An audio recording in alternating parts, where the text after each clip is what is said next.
जय श्रीमन नारायण। आइए, आपका फिर से स्वागत है आपके अपने YouTube चैनल में। आज की इस वीडियो में आप सुनेंगे मार्गशीर्ष माहात्म्य के 6वें अध्याय की कथा। अगर आपने अभी तक पिछले अध्यायों की कथा नहीं सुनी है तो कृपा करके अवश्य श्रवण करें।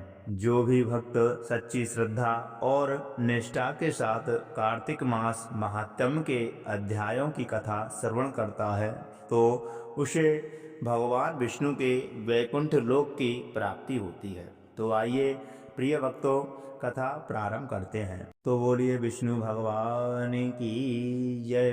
लड्डू गोपाल जी महाराज की जय। ब्रह्मा जी कहने लगे कि हे भगवान, घंटानाद और चंदन का महात्म्य ठीक ठीक कहिए। भगवान कहने लगे कि हे देवेश, जो स्नान और पूजन के समय घंटानाद करता है उसका फल सुनिए। वह मनुष्य हजारों और असंख्य कोटि वर्ष पर्यंत अप्सराओं से सेवित मेरे लोक में वास करता है, क्योंकि घंटा में समस्त बाजे और देवताओं का वास कहा गया है। इसलिए सब प्रकार के घंटा नाद करावे। समस्त वादमयी घंटा मुझको अत्यंत प्रिय है। इसमें वादन से सतकोटि यज्ञ का फल मिलता है। विशेष करके मेरे पूजन के समय मेरी और घंटा नाद करें तो 1000 मनवंतर वर्ष पर्यंत तथा असंख्य मनवंतर वर्ष में मैं प्रसन्न होता हूँ।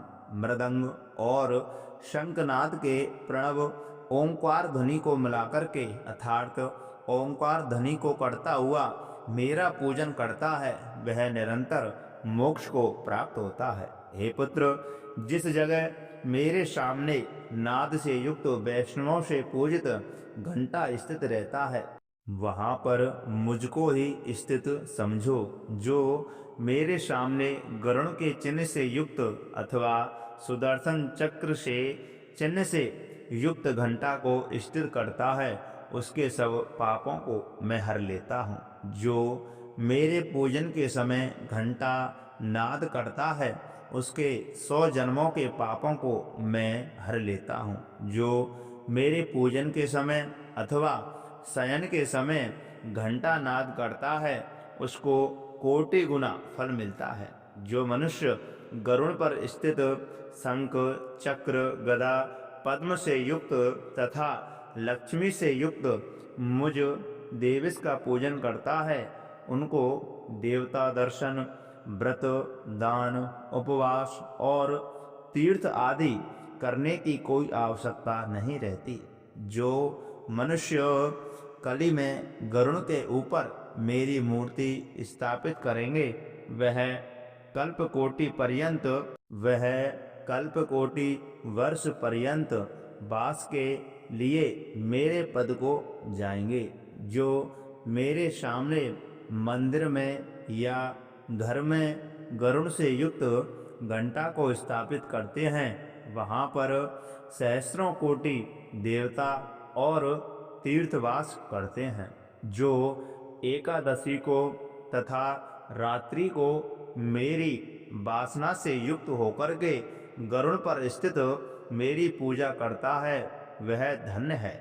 और गायन नृत्य करता है तो वह नरक में गए पितरों को भी तार लेता है। हे पुत्र सुनो, मैं और भी घंटा के महात्मा को कहता हूँ। जो घंटा मेरे सामने मेरे नाम से अंकित और वैष्णवों से पूजित होकर के जहाँ पर रहता है, वहाँ पर तुम मुझको ही स्थित समझो। जो गरुड़ से युक्त घंटा को मेरे स्नान, पूजन, चंदन, विलेपन, धूप और दीप के समय बजाता है, वह प्रतिदिन मेरे सामने इस नाम से 10,000 यज्ञ, इतने ही गोदान और असंख्य चंद्रायन व्रत के फल का भागी होता है।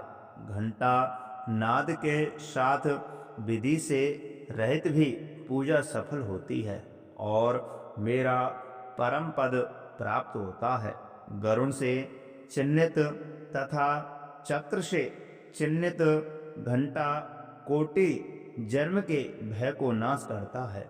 हे देवेश, गरुण से चिन्हित घंटा को देखकर मैं प्रतिदिन वैसे ही प्रसन्न होता हूँ जैसे निर्धन मनुष्य लक्ष्मी को देखकर प्रसन्न होता है। जो घंटा दंड के ऊपर सिर भाग में चक्र को अथवा मेरे प्रिय गरुण को स्थापित करता है, वह तीनों लोकों को स्थापित करता है। जो अंतः मरण के समय घंटा की नाद को सुनता है, कोटि पापों से मुक्त होने पर भी यमराज के दूत उसके समीप नहीं आते हैं।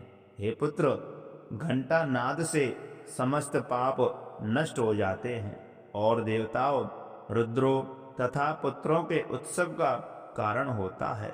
गरुण के अथवा चक्र के चिन्हों से चिन्हित न रहने पर भी घंटा नाद से मैं भक्तों पर प्रसन्न रहता हूँ। जिसके घर में गरुण से चिन्हित घंटा या घंटी नहीं रहती है, जिसके घर में गरुण से चिन्हित घंटी रहती है, उस घर में सर्पों का भय नहीं होता और अग्नि तथा वज्रघात का भी भय नहीं रहता। जिसके घर में मेरे सामने घंटी अथवा शंख स्थित नहीं होता, वह कैसे भगवान और कैसे मेरा प्रिय हो सकता है।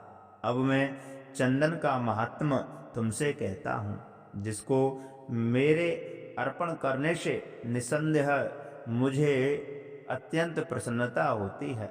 पुष्प, कपूर, आगा, कस्तूरी, जायफल से युक्त चंदन को अथवा मुझको अत्यंत सुखदायी तुलसी के कष्ट के चंदन को मेरे लिए नित्य ही देता है। मनुष्य में श्रेष्ठ कली में भगवान का भक्त अनंत युग पर्यंत स्वर्ग में जाकर वास करता है। जो तुलसी काष्ठ को मेरे लिए देता है अथवा मालती के पुष्प से मेरा पूजन करता है, वह फिर माता के स्तनों से दुग्ध पान करने वाला नहीं होता अथवा वह फिर जन्म नहीं लेता।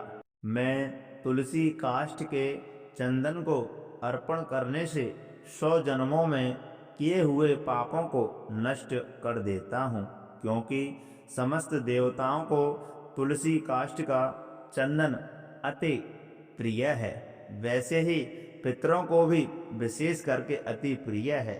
जब तक अति पवित्र तुलसी काष्ठ का चंदन मेरे लिए पूजा में अर्पित देखने में नहीं आता, जब तक अति पवित्र तुलसी काष्ठ का चंदन मेरे लिए पूजा में अर्पित देखने में नहीं आता, तभी तक श्रीखंड चंदन श्रेष्ठ है और तभी तक अंगूर श्रेष्ठ है और तभी तक कस्तूरी और कपूर सुगंधित है।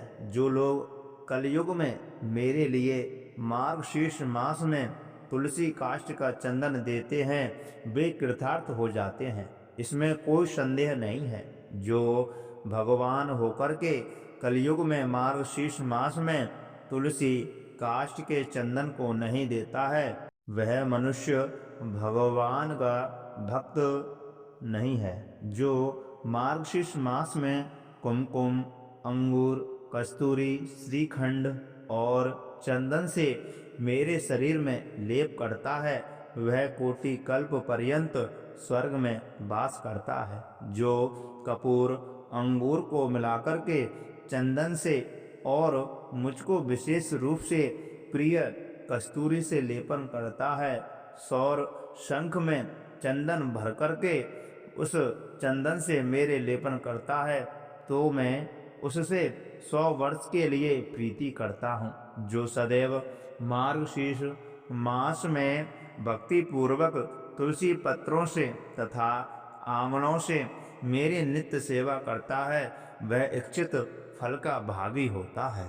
तो प्रिय भक्तों, ये रही स्कंद पुराण के 6वें अध्याय की कथा। जो भी भक्त सच्ची श्रद्धा और निष्ठा के साथ मार्गशीर्ष मास के महात्म्य की कथा को सुनता है, तो वह भगवान के दुर्लभ वैकुंठ लोक को प्राप्त करता है। प्रिय भक्तों, मैं आशा करता हूँ यह कथा आपको बहुत अच्छी जरूर लगी होगी, तो कृपा करके इस वीडियो को लाइक करना ना भूलें और कमेंट बॉक्स में विष्णु भगवान की जय अवश्य लिखें। अगर आपने अभी तक हमारे चैनल को सब्सक्राइब नहीं किया है तो सब्सक्राइब अवश्य कर लें। जय श्री राधे, जय श्री कृष्ण।